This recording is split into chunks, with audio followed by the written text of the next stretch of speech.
Good day, everybody. It is now June the 18th, and I just got home.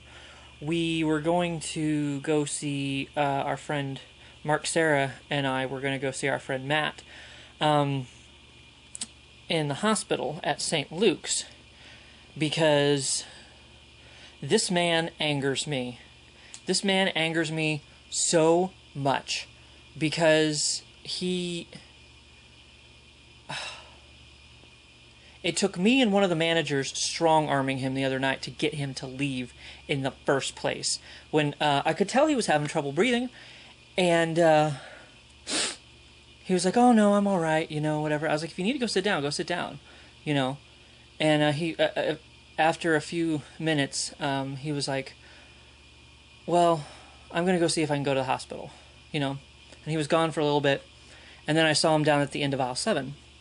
So I went down to see if he was leaving or whatever, and what was going on, and I saw he was talking to one of the managers, and so I kind of, I started to walk away, because I'm like, well, he's having a conversation with the manager, like that's his deal, I'm not going to get involved in that, whatever.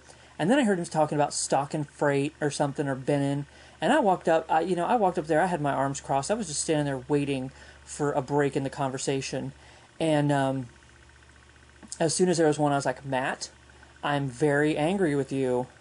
Or like, I said something, "I'm about to get very angry with you," or whatever. And I was just, he's like, "Oh, I caught my breath," as he was saying it breathlessly, And the manager went on to tell me, "Oh, I'm going to have him go over and help someone in a light area, and then they're going to come over and help him with his aisles," or whatever. Because he was supposed to do a couple aisles in grocery. And then, I'm going to have him binning, I'm not going to have him doing heavy lifting or anything. And I looked at the manager, and I was like, "But he can leave if he wants to, right?" And he's like, the manager was like, "Yeah, I've already told him that," And Matt was like, "Oh, well, at first he was just like, he's like, I don't want to leave you guys, to do the work, whatever." And then he was like, "Well, I don't want another hospital bill, blah, blah, whatever." And the manager was like, "Well, I'd rather have you go and find out it was nothing." Or that, that's what Matt was saying. He's like, "Well, I don't want to get a hospital bill to find out it's nothing." And the manager's like, "I'd rather have you find out it was nothing." And obviously it wasn't, Matt. But,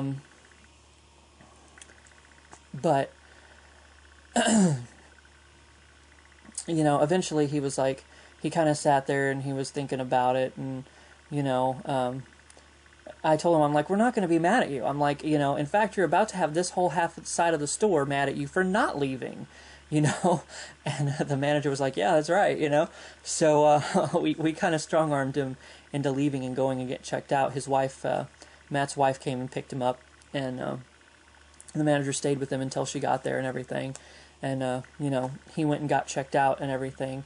And it turned out he had an arrhythmic heart, I think, is what they called it. The top and bottom halves of his heart weren't beating at the same time. So what they did was they put a tube down and looked down just to make sure there weren't any clots, and luckily there weren't. And they gave his heart a shock, and so now his heart, both halves of his heart are beating at the same time, but he was getting fluid in his lungs and stuff, and but they got that taken care of, and he got to he apparently got to come home last night. And the one thing is, at first he wasn't going to leave.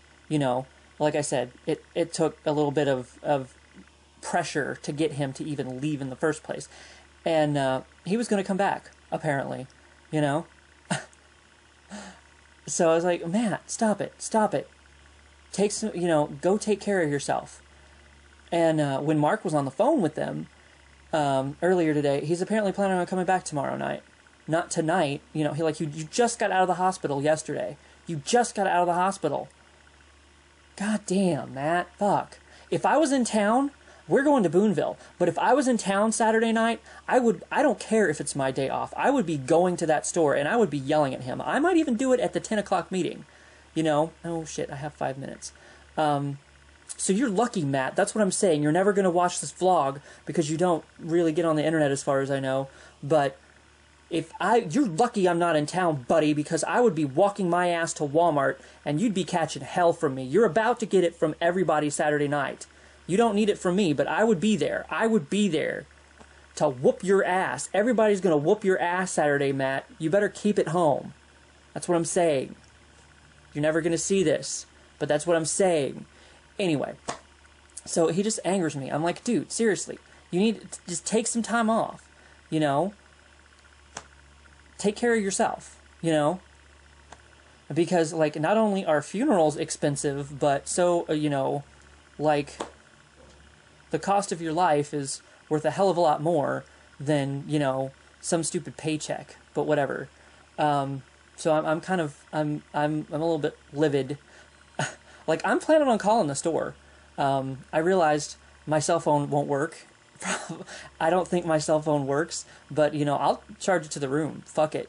Like, I will call the store and I'll be like, what the hell are you doing? Like, I will yell at you from Boonville, Matt. Don't you worry about that. But, anyway, I have 4 minutes of taping time, it tells me over here. And, that's enough, that's enough anger toward Matt that he's never gonna see. Like, I might show him this video. Dude, what's your email? I'm sending you the link to this video, and you're gonna see this, Matt. You're gonna fucking see this. Anyway, but we ended up. Mark called, and Matt wasn't in the hospital anymore. We were gonna go up and see him, so we just came back to town and had breakfast at McDonald's, and Thomas from Next Report came and hung out with us. But the big thing is, other than Matt, I'm pissed off at him for good reasons, you know, because I want him to take care of himself, and he's just not going to do it. Like, just take a break, dude, seriously, whatever. But the other big news is, as you could probably guess what I did, I couldn't leave this weekend without picking one of these up.